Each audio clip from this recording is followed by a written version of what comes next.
क्षमा मागुची आजिकार ए मनोरंजन कार्यक्रम मध्य 2-3 मिनिट आपण मानकर प्रतिक्रम करने दुख प्रकाश कर शोक प्रकाश कर जहाँ भी हो लक्ष्मी पूजा उपलक्षे एठारे उपस्थित थिबा समस्त दर्शक दर्शिका तथा परिवार वर्ग को मो तरफ को हार्दिक अभिनंदन एवं अनेक अनेक शुभेच्छा जनाऊँ। भाई तो आमर मो परिचय संपर्क में कही सारी तथापि मु कहवाक चाहे ये जो अनुष्ठान एथिर मु अतिथि नुह बरम ए अनुष्ठान रो मु जने साधारण मेंबर तेणु यही अनुष्ठान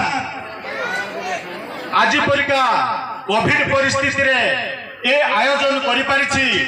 ए मयूरभंज अंचल आदिवासी अंचल आमर प्रिय दर्शक दर्शिका मानकु आकर्षित करी एठारे द्वितीय रजनी रे पदार्पण करी तांकर मनोरंजन करि पारिछि। तेणु सेथिपाई मु ए अनुष्ठान रो समस्त कलाकार मानकु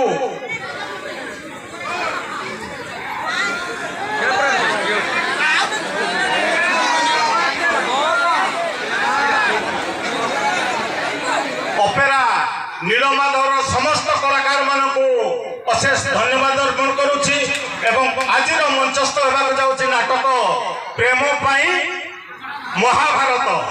आशा करुछि आपण मानको निश्चित मन भरी एमाने संतुष्ट करिवे बोली मोर आशा।